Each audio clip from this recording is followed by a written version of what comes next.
Welcome to search UPSC. So ఈ వీడియోలో మనం బ్రీఫ్గా 17, 18, 19 కరెంట్ అఫైర్స్ కవర్ చేద్దాం. సో మనం కరెంట్ అఫైర్స్ అనేవి డైలీ కరెంట్ అఫైర్స్ లాగా వేయడానికి ట్రై చేస్తున్నాం, కాకపోతే లేట్ అయిపోయింది. సో అందుకే ఈ మూడు కలిపి చేసినాను అనమాట. సో ఫస్ట్ న్యూస్ ఆర్టికల్ ఏంటంటే G7 సమ్మిట్ అయితే మనకు రీసెంట్గా కనన్సాకిస్ కెనడా, ఇది గుర్తుపెట్టుకోవాలి, అక్కడ జరిగిందనమాట. సో ఇంకా ఈ గ్రూప్ ఆఫ్ 7 కంట్రీస్ ఏవేవని గుర్తుపెట్టుకోవాలి. ఏవేవంటే Japan, USA, Italy, Canada, Germany, ఇంకా ఫ్రాన్స్, ఇంకా ఈ ఫర్ ఇంగ్లాండ్ అంటే UK. ఓకే, ఇది గుర్తుపెట్టుకొని నెక్స్ట్ మన ఇండియా కెనడా ఫ్రెండ్షిప్ కూడా మంచిగా అయిందనమాట. సో ఇంతకుముందు ఎవరు హర్దీప్ సింగ్ నిజ్జర్ అని 2023లో ఒక ఖాళిస్తానీ టెర్రరిస్ట్ ఎవరో కిల్ చేసినారు అనమాట కెనడాలో. అయితే ఆయన జస్టిన్ ట్రూడో ఏమన్నాడంటే, సో ఇండియా నుంచి ఫండింగ్ వస్తుంది ఇక్కడ, దాని ద్వారా ఈయనను కిల్ చేసినారు అన్నట్టు, అంటే మీ ఇంటర్ఫిరెన్స్ మా కంట్రీలో అన్నట్టు కొంచెం డిస్టర్బెన్సెస్ వచ్చిందనమాట. సో ఇప్పుడు కొత్త ప్రెసిడెంట్ వచ్చింది, ఎవరంటే PM మార్క్ కార్నీ. సో ఆయన వచ్చిన తర్వాత కొంచెం ఫ్రెండ్షిప్స్ అనేవి డెవలప్ అవుతున్నాయి. ఇంకా ఈ హర్దీప్ సింగ్ నిజ్జర్ కేసు కూడా ఏమంటారు, ఇది సాల్వ్ అయిపోయిందనమాట. ఓకే, సో అది కొంచెం షిఫ్ట్ అనమాట, ఇండియా కెనడా రిలేషన్స్లో కొంచెం షిఫ్ట్ వచ్చింది. ఇది మీ నోట్స్లో యాడ్ చేసుకోవచ్చు. నెక్స్ట్ సో ఇంకోటి ఏంటంటే మనకు రీసెంట్గా ట్రంప్ ఏం చేస్తున్నాడు, నేనే ఇండియా ఇంకా పాకిస్తాన్ మధ్యలో మేజర్ న్యూక్లియర్ నేషన్స్, ఆ రెండింటిని నేనే ఆపిన, నా వల్లనే ఆ రెండు కంట్రోల్ అయినాయి, లేదంటే పెద్ద ఎస్కలేషన్ అవుతుండే అన్నట్టు అన్నాడు కదా. సో దాని తర్వాత ఏమైంది, PM మోడీ ఏమైనా ట్రంప్కి ఫోన్ చేసి USA ఎవరిది మీడియేషన్ లేదు, ఓన్లీ ఏమంటారు పాకిస్తాన్ వాళ్ళు రిక్వెస్ట్ చేసినందుకే ఆపినాము అని మళ్ళీ ఏమంటారు ఇంకా ప్రెస్ ముందరికి వచ్చి కూడా చెప్పినారనమాట. సో అదనమాట ఆపరేషన్ సింధూర్కి, ఏదైతే మన పీపుల్ని చంపిన తర్వాత మన ఆపరేషన్ సింధూర్ని సీజ్ ఫైర్ చేసినాం కదా, అది ఎవరి వల్ల అనంటే ఎవరు ట్రంప్ అయితే ట్రంప్ వల్ల అన్నట్టు చెప్తుండ్రు. కాకపోతే PM మోడీ డైరెక్ట్గా చెప్పిండు, సో అది ఎవరి వల్ల కాదు, పాకిస్తాన్ డైరెక్ట్ రిక్వెస్ట్ చేసింది, అందుకే ఆపినాము మమ్మల్ని, మీరెవరు రాలేదు అన్నట్టు ట్రంప్ కూడా చెప్పింది అనమాట. ఇంకోటి ఏంటంటే ఇండియా పాలసీ కూడా స్ట్రిక్ట్గా ఉందన్నమాట, ఓన్లీ బయలాటరలిజం. ఓకే, ఎవరి వల్ల కాదు, అంటే మేమే చేసినామని స్టాండ్స్ కూడా తీసుకుంటుంది. సో ఎవరికి బెదరకుండా తీసుకుంటుంది. సో ఇండియా US రిలేషన్స్ కూడా కొంచెం ఏమంటారు ఇక్కడ దెబ్బతినే అవకాశం ఉంది. సో ఇది కూడా ఒక key shift in the international relations, the geopolitics related to like India US రిలేషన్స్లో. ఇంకా నెక్స్ట్ PM మోడీ సిప్రస్కి అయితే పోయిందనమాట, లైక్ 2 decades తర్వాత. ఈ సిప్రస్ అనే కంట్రీ ఏడుందో ఇప్పుడు కొంతసేపు అయినాక మ్యాప్లో చూద్దాము. సో ఇంకోటి ఏంటంటే ఈ సిప్రస్ నేషన్ అనేది హైయెస్ట్ ఆనర్ అనేది ఇచ్చిందనమాట PM మోడీకి. దాన్ని ఏమంటారంటే grand cross of the order of Makarios, ఇది గుర్తుపెట్టుకోవాలి, grand cross of the order of Makarios అనేది సిప్రస్ అనేది ఏమంటారు PM మోడీకి ఇచ్చేసింది. సో దీనిలో మనకు ఈ సిప్రస్ కీ ఆస్పెక్ట్లో మనకి ఎందుకు యూస్ఫుల్ అవుతుంది అంటే, ఏదైతే మనం India middle east economic corridor ఏవైతే కొన్ని నేషన్స్ కలిసి అంటే మనం G20లో లాంచ్ చేసినాం అనమాట. సో దీనికి కూడా హెల్ప్ అవుతుంది. సో మనము ఈ India middle east economic corridor కూడా డీటెయిల్గా మళ్ళీ ఒకసారి రివైజ్ చేసుకోవాలి. ఓకే, సో దాని తర్వాత ఇంకా నెక్స్ట్ మిడిల్ ఈస్ట్ కాన్ఫ్లిక్ట్ అయితే అవుతూనే ఉంది. మిడిల్ ఈస్ట్ కాన్ఫ్లిక్ట్లో మనకు మళ్ళీ ఏమైందంటే, ఇరాన్ ఉంది కదా, ఇరాన్ సౌత్ ఇజ్రాయెల్లో లైక్ మళ్ళీ హాస్పిటల్లో ఒక బాంబ్ బ్లాస్ట్ అయితే చేసింది. సో ఈ మిడిల్ ఈస్ట్ అయితే ఫ్రీక్వెంట్గా న్యూస్లో ఉంటూనే ఉంటుంది. సో దీనిలో ఏంటంటే మనం బేసికల్గా ప్లేసెస్ ఇన్ న్యూస్ దీనిపైన ఫోకస్ పెట్టాలి. ఇంకా ఇక్కడ ఏమేమి జరుగుతుంది, హిస్టరీ ఏంది, దాని తర్వాత ఫ్యూచర్ ఏంది అనేది కూడా కొంచెం కాన్సన్ట్రేట్ చేయాలి. ఇంకా నెక్స్ట్ వచ్చేసి మనకు UN ఓషన్ కాన్ఫరెన్స్ అనేది జరిగిందనమాట. ఎక్కడంటే ఫ్రాన్స్లో. సో బేసికల్గా దీని మెయిన్ ఏంటంటే రాటిఫైయింగ్ BBNG ట్రీటీ అంటే ఇది బియాండ్ నేషనల్ జ్యూరిడిక్షన్ అగ్రిమెంట్ అనమాట. సో దీన్ని రాటిఫైయింగ్ కోసం యునైటెడ్ నేషన్ ఓషన్ కాన్ఫరెన్స్ 2025 ఫ్రాన్స్లో జరిగింది. సో ఈ ఇన్ఫర్మేషన్ కూడా గుర్తుపెట్టుకోవాలి. ఇంకా BBNG అంటే ఏంది, సో దేని నుంచి డిరైవ్ అయింది అన్నట్టు కూడా, హైసిస్ ట్రీటీ అంటే ఏంది కూడా దాని మీద కూడా నోట్ చేసుకోవాలి. Next high ambition కోalition for a quiet ocean. So ఇది అడగవచ్చు. సో ఈ హై అంబిషన్ ఇనిషియేటివ్ ఎక్కడి నుంచి అంటే ఎవరి ద్వారా అంటే యునైటెడ్ నేషన్ ఓషన్ కాన్ఫరెన్స్ 2025 ఏంటంటే high ambition కోalition for a quiet ocean. దేనికంటే మెరీన్ పొల్యూషన్, నాయిస్ పొల్యూషన్ ఏదైతే ఉందో దాన్ని రెడ్యూస్ చేయడానికి అనమాట. నెక్స్ట్ మనకు ఏంటంటే ఉంగా రెజల్యూషన్. ఇదేంటంటే international day against unilateral coercive measures. Okay, దానికి December 4 అనేది డిక్లేర్ చేసింది అనమాట ఉంగా రెజల్యూషన్లో. నెక్స్ట్ సో ఒక రిపోర్ట్ అయితే వచ్చిందనమాట. ఏ రిపోర్ట్ అంటే nuclear weapons SIPRI report. Okay, దానిలో ఏమని చెప్తుందంటే ఇండియా అనేది అదే న్యూక్లియర్ ఆర్సనల్ని ఇంప్రూవ్ చేస్తుంది, అంటే దాని వార్ హెడ్స్ని దాని కెపాసిటీని బిల్డ్ చేస్తుంది. అన్నిట్లో కంటే ఏది ఎక్కువ గ్రో ఫాస్ట్ అవుతుందంటే China growing faster in nuclear weapons accumulation. Okay, ఇది మనకు GS2 రిలేటెడ్ ఇన్ఫర్మేషన్. నెక్స్ట్ మనకు Indian economy related current affairs ఏంటంటే ఇండియా ఎకనామిక్ అవుట్లుక్లో ఏముందంటే 6.2 GDP growth for year financial 26. So మనకు ఇక్రా అనేది 6.2% GDP growth rate financial year 26కి ఎక్స్పెక్ట్ చేసిందనమాట. సో ఫస్ట్ 6.5 అనుకుండే, కాకపోతే ఇప్పుడు 6.2. సో ఇది ఎందుకంటే ఎక్స్పోర్ట్స్ అనేవి తగ్గిపోయినాయి. కాకపోతే దీన్ని కొంచెం ఈ ఎక్స్పోర్ట్స్ని కూడా మేనేజ్ చేసేది ఏంటంటే రూరల్ డిమాండ్ ఇంకా గవర్నమెంట్ క్యాపిటల్ ఎక్స్పెండిచర్ ద్వారా మనం ఈ 6.2 GDP అనేది అచీవ్ చేస్తాం అనమాట. సో ఇక్కడ మనము ఈ GDP అంటే ఏందని కొంచెం డీటెయిల్గా బుక్లోకి పోయి స్టాటిక్ నోట్స్ వెళ్ళి అక్కడ నుంచి నోట్స్ చేసుకోవడం బెటర్. ఇంకా నెక్స్ట్ ఇన్ఫ్లేషన్. సో మనకు 2 టైప్స్ ఆఫ్ ఇన్ఫ్లేషన్స్ అనేవి ఉండే. ఒకటి ఏంటంటే హెడ్లైన్ ఇన్ఫ్లేషన్, ఒకటి కోర్ ఇన్ఫ్లేషన్. హెడ్లైన్ ఇన్ఫ్లేషన్లో ఏంటంటే మనకు ఏమంటారు కోర్ ఆయిల్ ఇంకా క్రూడ్ ఆయిల్, దీంతో పాటు మనకు ఫుడ్ ఇంకా ఫ్యూయల్ అదర్ కమోడిటీస్ కూడా యాడ్ చేస్తారు. కాకపోతే కోర్ ఇన్ఫ్లేషన్లో ఇవన్నీ ఉండవు అనమాట. వోలటైల్ థింగ్స్ అంటే ఫుడ్, ఎనర్జీ. సో ఏమంటారు ఈ ఎనర్జీ అంటే వోలటైల్ కదా, మార్కెట్ ఎక్కువ తక్కువ అయికుంటూ పోతుంది, ప్రైజెస్ అనేవి వేరీ అవుతుంటాయి ఎంబడెంబడ. సో కోర్ ఇన్ఫ్లేషన్లో అవన్నీ ఉండవు అనమాట. సో బేసికల్గా ఇది హెడ్లైన్ ఇంకా కోర్ ఇన్ఫ్లేషన్కి డిఫరెన్స్ అనమాట. నెక్స్ట్ మనకు హెడ్లైన్ ఇన్ఫ్లేషన్ అనేది is to 2.8%. Okay, core inflation అనేది 4% కంటే ఎక్కువ ఉందన్నమాట. కోర్ ఇన్ఫ్లేషన్ మనం ఇంతకు ముందే చూసినాం. కోర్ ఇన్ఫ్లేషన్ అంటే ఏంటంటే ఏవైతే ప్రైజెస్ ఎక్కువ తక్కువ కాకుండా ఉంటాయో అవి కోర్ ఇన్ఫ్లేషన్ అనమాట. సో ఇంకా ఇవి సింపుల్ కరెంట్ అఫైర్స్. ఇంకా మెయిన్ థింగ్ ఏంటంటే న్యూ ఫాస్టాగ్ పాస్. ఏమంటారు రీసెంట్గా నితిన్ గడ్కరీ అయితే న్యూ ఫాస్టాగ్ పాస్ అయితే లాంచ్ చేసినాడు అనమాట. ఇదేంటంటే ఒక యాన్యువల్ పాస్ తీసుకోవాలి అంతే. ఇయర్కి నువ్వు 3000 రూపీస్ కట్టి ఒక యాన్యువల్ పాస్ దొరుకుతుంది.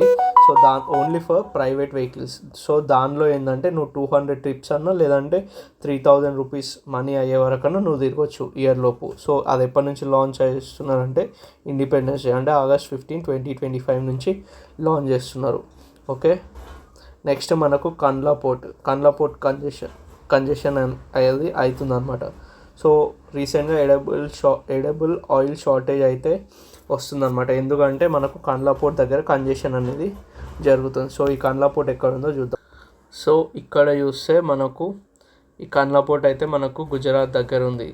సో ఈ కంజెషన్ ద్వారా మనకు ఎనర్జీ ఇంకా ఏమంటారు ఎడబుల్ ఆయిల్ తినడానికి కావాల్సిన ఆయిల్ దగ్గర ఇబ్బంది అవుతుంది అనమాట. సో ఇంతకుముందు మనం ఒకటి చూద్దాం అన్నమాట, అంటే ఒక ప్లేస్ ఏది అంటే అది సిప్రస్. ఓకే, సిప్రస్ని చూద్దాం అది ఏడుందో.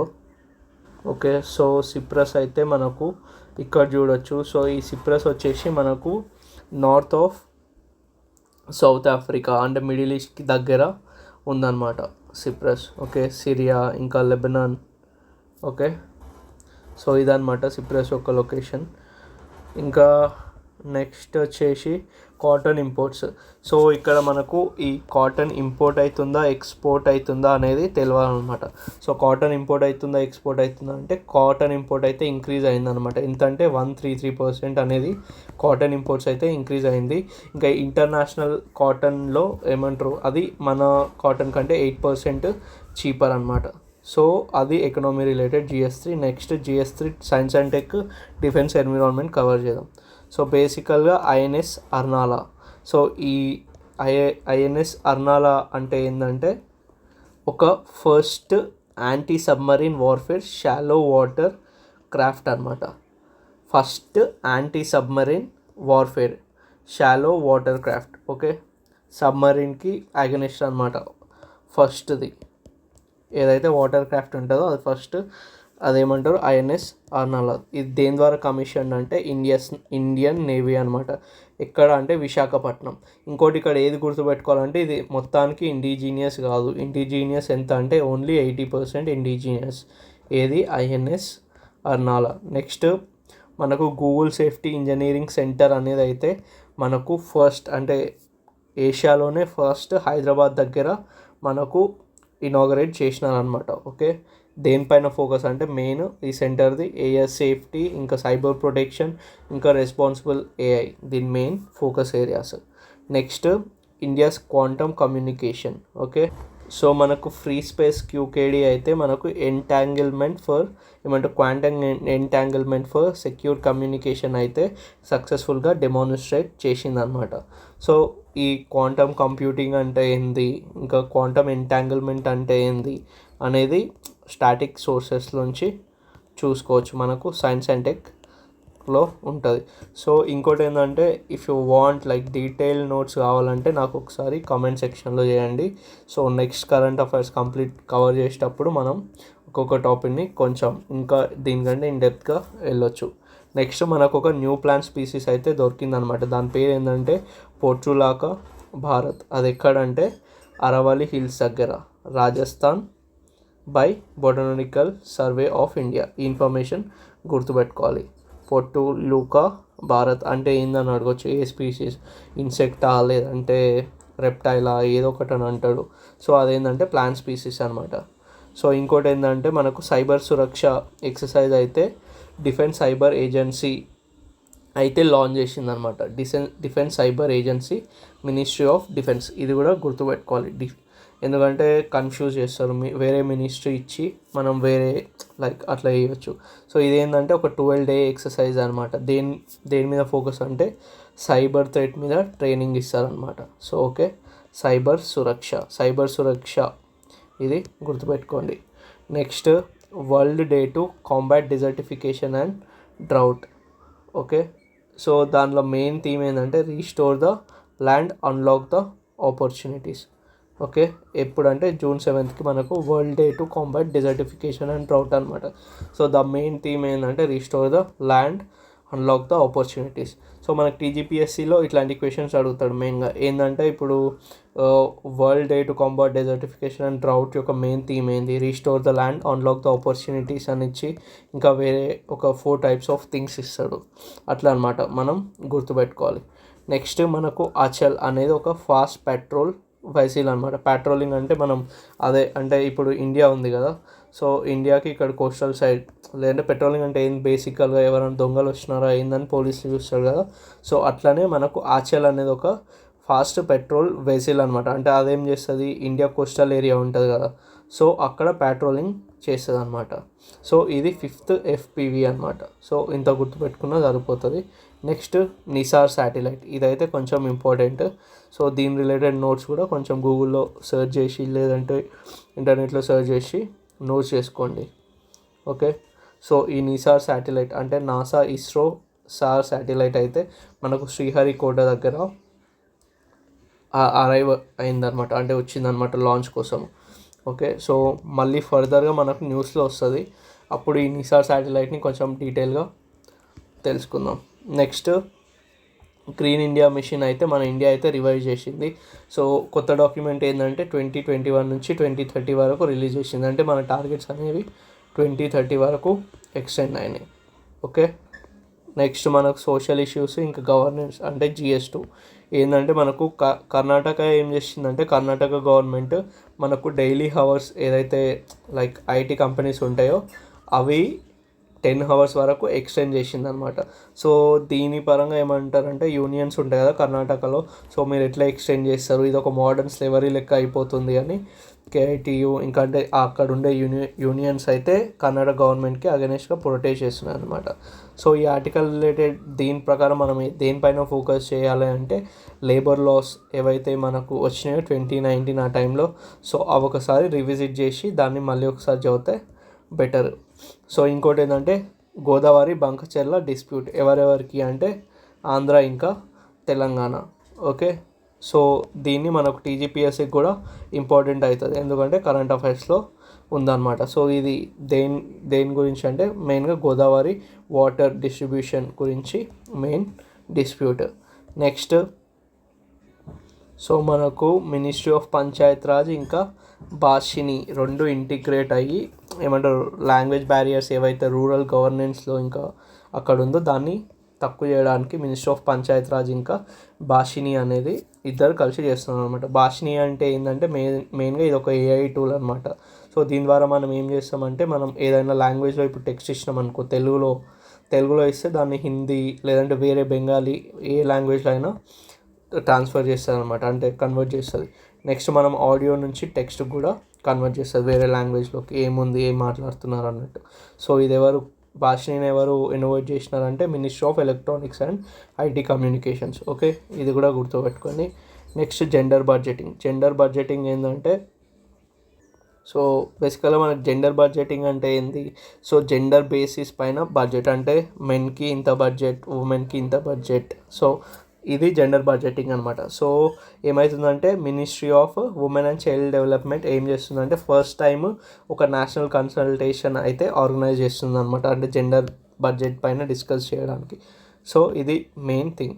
సో మనం మినిస్ట్రీ ఆఫ్ అంటే దీనిలో మనకు ఏమంటారు వల్నరబుల్ కమ్యూనిటీస్ ఉన్నాయంటే ఉమెన్ ఇంకా చైల్డ్, సో దీనిపైన కూడా ఫోకస్ పెట్టాలి. సో ఇంకోటి ఏంటంటే మనకు digital census. So first digital census అయితే మనకు cost senses, first digital census ఏదైతే మనకు కాస్ట్ సెన్సెస్ని కూడా ఇంక్లూడ్ చేస్తుందో అదనమాట. మనకు లాక్డౌన్లో కూడా ఒక సెన్సెస్ చేసినారు, ఏదంటే అది only first digital census. Okay, ఇంకోటి ఏంటంటే ఇది మనకు ఎన్నో డిజిటల్ సెన్సెస్ అంటే 16th డిజిటల్ సెన్సెస్, ఇది గుర్తుపెట్టుకోండి. ఇంకోటి ఏంటంటే మినిస్ట్రీ ఆఫ్ ట్రైబల్ అఫైర్స్ అయితే మనకు ధర్తీ ఆబా జన్ భాగీదారీ అభియాన్ అయితే first India's largest tribal empowerment campaign అయితే లాంచ్ చేసిందనమాట. ఓకే, ధర్తీ ఆబా జన్ భాగీదారీ అభియాన్, ఏది ministry of tribal affairs. Okay, ఇదేంటంటే largest tribal empowerment campaign. Okay, ఇంకోటి ఏంటంటే గ్లోబల్ జెండర్ గ్యాప్ ఇండెక్స్లో మన ఇండియా అయితే 2 ర్యాంక్స్ స్లిప్ అయిందనమాట. ఓకే, 2 places టు 131st, 148 ఉంటే మనకు 131st ప్లేస్ వచ్చింది, అంటే ఇదొక నెగిటివ్ థింగ్ మనకు. ఇది మెయిన్స్లో మనము ఇదొక మెయిన్స్ ఎన్రిచింగ్ కంటెంట్ లెక్క యూజ్ చేసుకోవచ్చు. ఇంకోటి ఏంటంటే ఈ గ్లోబల్ జెండర్ గ్యాప్ ఇండెక్స్ 2025 ఉందా, ఇది ఎవరు లాంచ్ చేస్తారంటే వరల్డ్ ఎకనామిక్ ఫోరం. సో ఇది గుర్తుపెట్టుకోవాలి. నెక్స్ట్ మారుతి చిత్తంపల్లి అరణ్య రిషి అనమాట, ఆయన ఎన్విరాన్మెంటలిస్ట్, ఇంకా చాలా బుక్స్ రాసిండు. ఆయనకి ఏంటంటే పద్మశ్రీ అవార్డు వచ్చిందనమాట. సో ఆయన రీసెంట్గా ఆయనది డెత్ అయింది. సో అదనమాట మనకు ఏమంటారు 17, 18, 19 రిలేటెడ్ కరెంట్ అఫైర్స్. ఇంకా దీన్ని కొంచెం డీటెయిల్గా ఒకవేళ ఎక్స్ప్లెయిన్ చేయాలంటే కామెంట్ సెక్షన్లో కమెంట్ చేయండి. బాయ్.